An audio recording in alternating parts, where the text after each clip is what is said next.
posición del Partido Comunista de la República Dominicana Pacoredo respecto al establecimiento de relaciones diplomáticas con la República Popular China y el rompimiento con el Estado apócrifo de Taiwán. El establecimiento de las relaciones diplomáticas de nación a nación, de república a república y de Estado nacional a Estado nacional de nuestro país, República Dominicana, con la República Popular de China, es una acción y un acto de justicia nacional e internacional que viene a enmendar la gravísima inconducta del todo incorrecta y contraria al derecho internacional que ha venido por años sosteniendo la República Dominicana a través de sus gobiernos reaccionarios y lacayos sumisos al imperialismo norteamericano y a los países y gobiernos integrantes de las ententes imperialistas y parasitarias, como es el caso de la Iglesia Católica Vaticano. La política internacional en el campo diplomático de un país ha de basarse en el reconocimiento de la existencia objetiva de otra nación con un Estado formalmente constituido, independientemente del tipo de régimen o sistema económico, social y político que impere en el otro país. Los principios a seguir mutuamente son los de respeto a la integridad territorial y soberanía nacional, como la autodeterminación interna de cada Estado nacional independiente y en aras de beneficios como conveniencias mutuas para una coexistencia pacífica. Ningún Estado nacional puede ni debe prestarse para otorgarle calidad de nación y de Estado a una parte territorial de otra nación en la que se haya erigido un supuesto Estado nacional. Así, desde tiempos remotos, la región de Taiwán ha sido parte de la República de China, como bien quedó corroborado cuando en el 1911 se proclamó la fundación de la República China por Sun Yat-sen. Por la acción de los países imperialistas como Francia, Inglaterra, Japón, la Rusia zarista y el imperialismo yanqui, los sectores medievales chinos y sus grupos de grandes caudillos feudales terratenientes se opusieron a que China se unificara en una sola y única nación multinacional y que constituyera un solo y único país. Luego de finalizada la Primera Guerra Mundial, se habría creado un amplio movimiento de unidad nacional china bajo los principios de Sun Yat-sen, un gran líder de la nación china. Para entonces existían dos grandes partidos, básicamente. Uno, el Kuomintang, el partido de la burguesía liberal de China, junto a sectores terratenientes y de profundos resabios anticomunistas, y el otro, el Partido Comunista de China, fundado en el 1921 como resultado del desarrollo de la clase obrera y la concurrencia de la intelectualidad socialista de China.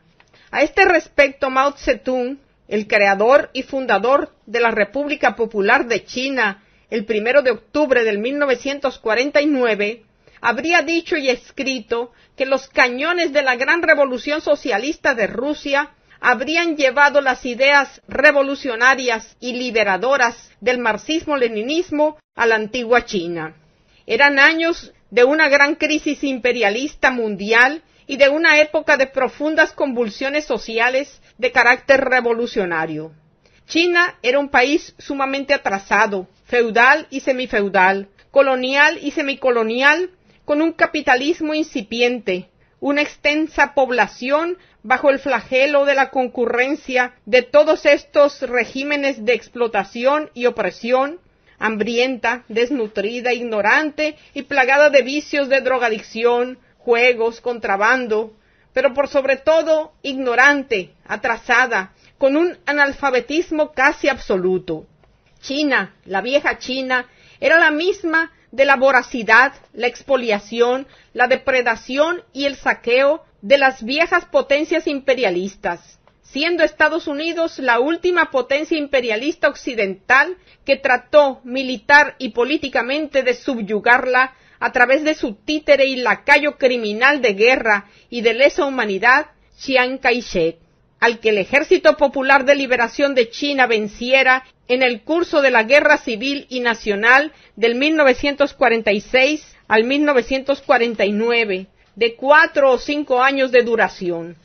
Habiendo estallado una revolución democrática en el 1924, encabezada por la alianza del Partido Comunista y el Kuomintang de Sun Yat-sen, en base a 3 principios democráticos y populares, la misma fue traicionada y masacrada por el caudillo militar del Kuomintang, el ya criminal de lesa humanidad Chiang Kai-shek, quien dirigió y ordenó el asesinato de millones y millones de obreros, campesinos, estudiantes e intelectuales dirigidos por el Partido Comunista de China, en el que primaba una línea oportunista de derecha, que ubicaba las ciudades como el centro y escenario de la Revolución China de entonces. Es Mao Zedong quien, tras el fracaso de aquella revolución, establece la línea correcta en el Partido Comunista, que parte de que es el campo y no las ciudades el centro de gravedad de la Revolución Democrática China. Y son las masas campesinas las fuerzas motrices de dicha revolución, y no la clase obrera, a la que sí le correspondía la dirección a través de su partido político, que era el Partido Comunista de China. La Revolución China había sufrido terribles derrotas a causa de aquella línea errada. Para cuando, antes de la Segunda Guerra Mundial, el Japón invade a China en el 1937, lo cual ocurre 2 años antes del estallido de la Segunda Guerra Mundial, cuya fecha de inicio es el 1939, pero como parte de la estrategia militar del eje nazi-alemán, fascista italiano y el imperio japonés del sol naciente, lo hace por el norte de China, apuntando directamente a las zonas liberadas dominadas por el poder popular que era dirigido por el Partido Comunista con Mao Zedong a la cabeza, en tanto que el Kuomintang, controlado por el caudillo militar cebado en la sangre del pueblo y los comunistas chinos Chiang Kai-shek, como gran traidor, coordinaba sus operaciones contrarrevolucionarias sobre las zonas liberadas del poder popular con los invasores japoneses, con las vanas esperanzas de lograr el aniquilamiento del poder popular, del Ejército Popular y del Partido Comunista que desde los años 30 encabezaba Mao Zedong, cuya dirección se asentó y consolidó con la epopeya militar inigualable en los tiempos modernos de la Gran Marcha. Cabe recordarse que en la votación efectuada en el Pleno del Comité Central del Partido Comunista de China para decidir si se emprendía como último recurso estratégico y evitar así una guerra de posiciones con el ejército contrarrevolucionario del Kuomintang, del criminal de lesa humanidad Chiang Kai-shek, el traidor Zhou Enlai votó contra la Gran Marcha, por lo que no debía de resultar extraño que fuera aliado del Jrushchov chino número 1, Liu Shaoqi, ni del Jrushchov chino número 2, que era el architraidor Deng Xiaoping. Esa lección debe ser imperecedera para la lucha de los marxistas-leninistas contra los oportunistas y revisionistas infiltrados en el seno de la dirección y la base de los partidos comunistas.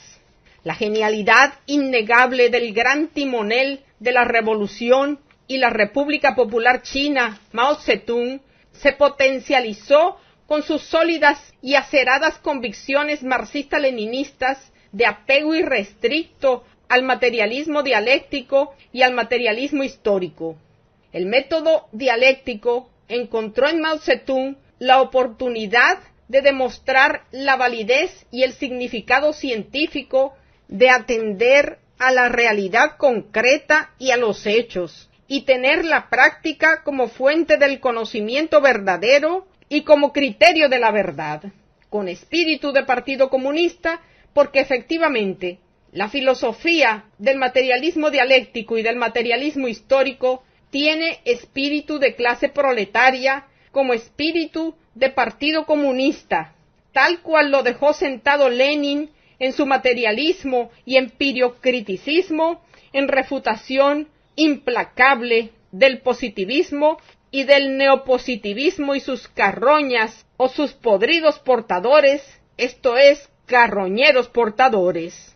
Condujo al Partido Comunista al frente del Ejército Popular y del Poder Popular de Nueva Democracia a la victoria del pueblo chino sobre los invasores japoneses y sus lacayos y traidores criminales de lesa humanidad que encabezara Chiang Kai-shek a la cabeza del Kuomintang, que siguiendo la lógica inexorable de los partidos y movimientos burgueses liberales, como son los casos significativos del PRD, creado por el leproso Moral, espía pagado de la CIA como agente político mercenario del imperialismo, Juan Emilio Bosch Gaviño, lo mismo que la cueva de leprosos morales y mercenarios políticos del pálido Pelegato bochista, a culminar siendo lo que son, partidos contrarrevolucionarios, contrarios al pueblo, sobre todo al pueblo trabajador dominicano, contrarios a la patria y traidores nacionales y pro-haitianos, lo que es común al PRD y sus camarillas vendepatria, corruptas y vendepueblo, como a los pálido pelegato bochistas por igual vendepatria y traidores al pueblo dominicano. Nadie puede presentar pruebas ni coartadas que desmientan esto que afirmamos, ni que siquiera puedan crear la falsa sensación de que exageramos.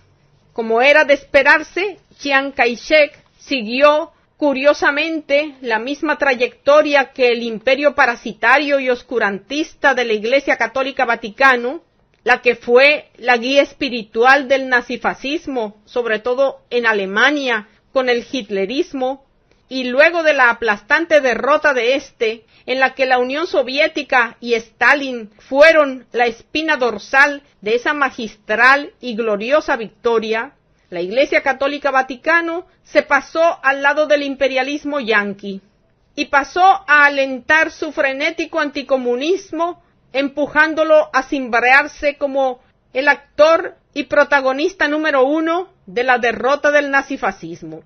Chiang Kai-shek quiso adueñarse de la gloria de la derrota del invasor imperialista japonés a China, negándose a reconocer el papel estelar del Partido Comunista, de Mao Zedong, del Poder Popular Democrático y del Ejército Popular de Liberación China. Exigió entregaran las armas y desmontaran el Poder Popular y el Ejército Popular de Liberación, porque toda China, según decía, le pertenecía. Mao Zedong hubo de responder con 2 lecciones memorables de filosofía oriental china bajo la forma de moralejas vertidas en fábulas. La primera, miren el caso. Uno siembra una semilla de durazno, renueva la tierra, la moja, la abona. Cuando nace la plántula, la cuida con esmero, la moja, garantiza que tenga sombra para protegerla de las inclemencias del sol, como por igual la libra de la maleza, para que el árbol crezca robusto y no sea vencido por las adversidades y contingencias fortuitas de los fenómenos adversos. Y cuando el árbol echa duraznos y llega el momento de cosecharlos, aparece un holgazán que dormía y se solazaba a pie suelta en su holgazanería e indolencia, y te dice que tienes prohibido que tomes hasta un durazno, porque el árbol le pertenece igual que los duraznos. Y decía Mao Zedong, este es el caso del Kuomintang y su cabecilla Chiang Kai-shek, como de todos los reaccionarios y traidores chinos, que después de años y décadas entregados a los enemigos de China y del pueblo chino, dicen que China y el pueblo chino están para servirles, sin que los que lucharon por China y por el pueblo tengan derecho a nada. Segunda lección de moraleja envuelta en fábulas orientales. Usted tiene un recalcitrante y empecinado enemigo, acostumbrado a cometer abusos y crímenes contra los otros y contra usted mismo, sucediendo que cada vez que tiene que cruzar por el frente de su casa, se hace notorio que se dedica a afilar su espada. Este es el caso de Chiang Kai-shek. cuyas tropas son entrenadas y habitualladas como dotadas de armas modernas por el mayor enemigo recalcitrante del pueblo chino y los pueblos del mundo, que es el imperialismo norteamericano, quien les ha ordenado a sus sirvientes y lacayos que aniquilen al Partido Comunista, al Poder Popular y al Ejército Popular de Liberación de China cuanto antes y sin miramientos ni andarse por las ramas. Mao Zedong elabora una breve y sencilla respuesta, que consiste en lo siguiente: si tu enemigo afanosamente entrena y se arma, no pierdas tiempo, ni te andes con los ojos entornados, mirando hacia el cielo, como el que anda buscando golondrinas en el aire. Prepárate para la guerra. Y escribió el siguiente artículo: desechar las ilusiones y prepararse para la guerra, que ésta es inevitable. Así, cuando en el 1946 Chiang Kai-shek lanza su ofensiva criminal contra las bases de apoyo del Ejército Popular de Liberación y zonas liberadas para su exterminio y aplastamiento, lo que obtiene es la más rotunda y estrepitosa derrota, la que no pudo evitar que aconteciera ni el poderoso imperialismo norteamericano ni su séptima flota en el Pacífico. Chiang Kai-shek, a pesar de su apertrechamiento y abastecimiento como adiestramiento del poderoso ejército norteamericano, fue abatido junto a sus tropas, que habían perdido todo buen hábito de luchar por ideales justos y metas elevadas, convirtiéndose en un amasijo de soldados mercenarios enemigos de su mismo pueblo. Del 46 al 49 se libró la Guerra Civil Revolucionaria, de la que salieron triunfantes Mao Zedong, el Partido Comunista y su Ejército Popular de Liberación, los que proclamaron, con el apoyo total del pueblo chino, la República Popular de China el 1 de octubre del 1949. Habiendo transcurrido 69 años, la República Dominicana y sus gobiernos reaccionarios y títeres del imperialismo, como bajo el control del imperio parasitario de la Iglesia Católica Vaticano, cabecilla del nefasto régimen oligarquía imperante en el país, que se había negado a actuar con justicia, sentido común y con razón, ha tenido que admitir y reconocer que lo que se hace llamar la República Nacionalista China de Taiwán no es más que una usurpación fraguada e impuesta por los Estados Unidos y sus legiones de lacayos, empezando por su títere, peón y verdugo, Rafael Leónidas Trujillo Molina, y su dictadura, así como todos los gobiernos ulteriores. Este hecho nos llena de orgullo y entusiasmo, y nos hace sentir felices, no por los beneficios y conveniencias materiales, sino por los principios y objetivos conforme al derecho internacional y a las necesidades de que impere una vida diplomática basada en la verdad y el sano interés de las naciones y los estados, fundados en el derecho internacional, la soberanía estatal y la independencia nacional. La pandilla del Kuomintang y de criminales de lesa humanidad encabezados por Chiang Kai-shek, con el respaldo y apoyo del imperialismo norteamericano y los reaccionarios del mundo, desde el 1949 mantienen secuestrada la isla de Taiwán, que es parte de la extensión territorial de la República de China, y por lo tanto pasó a ser parte de la República Popular de China.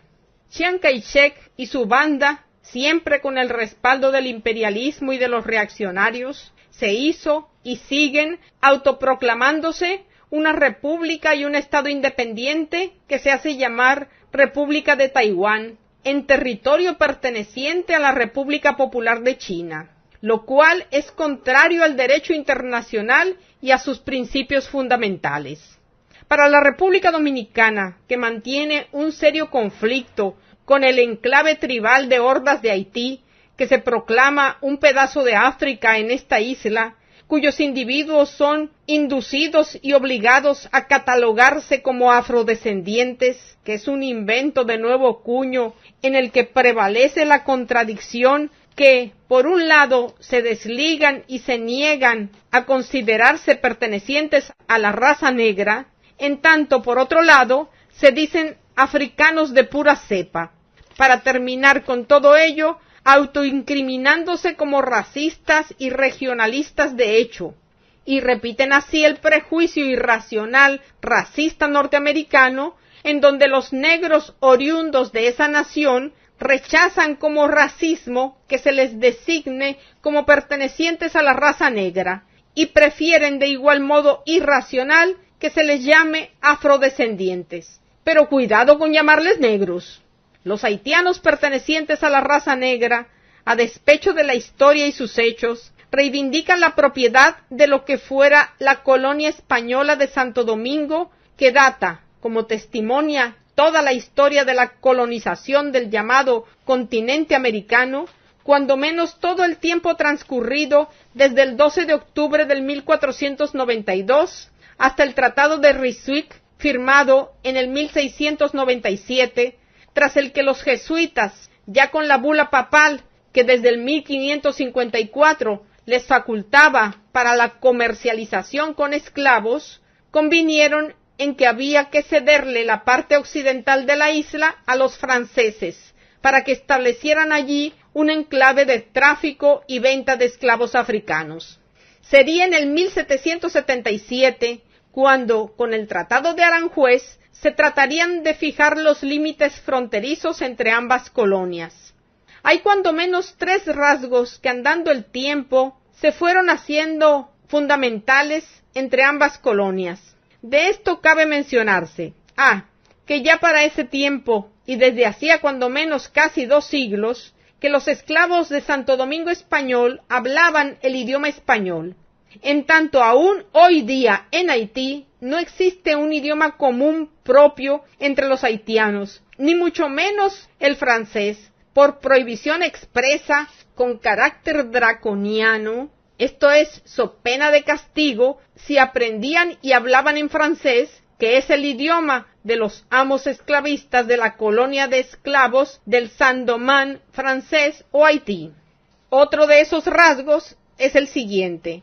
en los 126 años desde la fundación del enclave francés de esclavos negros en lo que es hoy Haití, la vía de la reposición y recreación de la esclavitud no fue la reproducción de familias de esclavos, por la sencilla, monstruosa práctica de que los franceses no les permitían a sus esclavos crear familias, siendo la importación de esclavos africanos la reposición de las bajas o pérdidas por muerte, llegando apenas a 10 años el máximo de vida de un esclavo haitiano.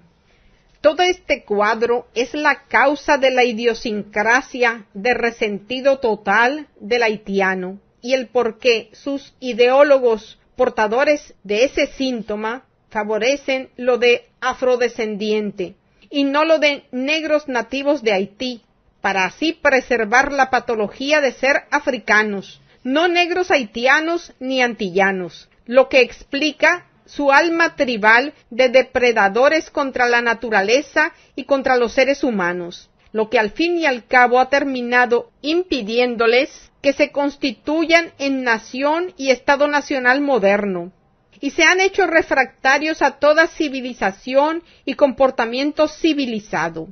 Esto lo reconocen hasta los más recalcitrantes prohaitianos casi patológicos, como el caso de Tirso Mejía Guzmán, que se aferra a que es Mejía Ricard, quien al parecer solo simula reconocer el peligro inminente y eminente de la presencia masiva de haitianos en República Dominicana con su condición de miembros de una eventual horda de especímenes tribales, a lo que, de no ponérsele coto de manera urgente, rápida y segura, terminaría por hundir la nación dominicana. Taimadamente, junto con Tirso Mejía Guzmán, está el otro bastardo e impostor pseudointelectual de la misma o peor calaña, Hugo Tolentino Dip.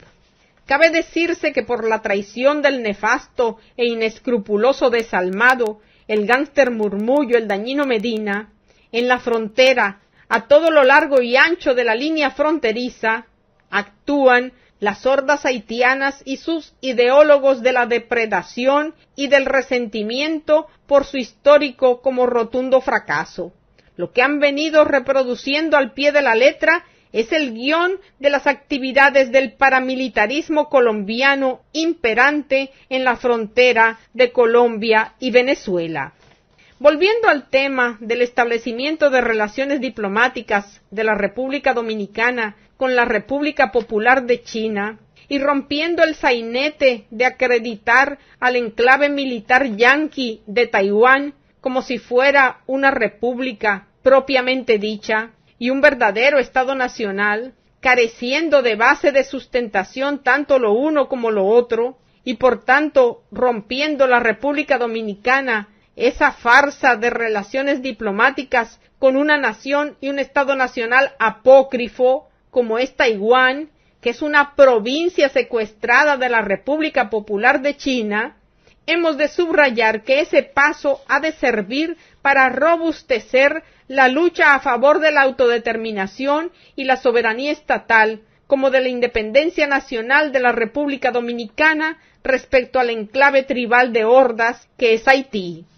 No le hagas a otro lo que no aceptarías que te hagan a ti. Tal es la máxima. La República Popular China es la única y verdadera representante del legendario y sui generis pueblo y nación de China. Lo de que es correcto el paso por cuanto China Popular es la segunda potencia económica mundial, solo tiene validez a los ojos de la falta de principios y escrúpulos de las carroñas positivistas y su variedad aún mucho más aborrecible y repugnante del pragmatismo norteamericano, que es una variedad de la aberración de las carroñas positivistas y neopositivistas de las que se sirve el hampa criminal de los jesuitas del imperio retrógrado y parasitario de la Iglesia Católica Vaticano. Trátese de una nación pequeña o de una potencia, los principios de las relaciones internacionales y diplomáticas no se alteran, siguen siendo lo mismo, sin tomar en cuenta régimen económico-social que predomine en cada país, grande o pequeño, ni el color de la piel de sus habitantes, ni si son creyentes en religiones o si no profesan religión alguna, sea o no un Estado laico.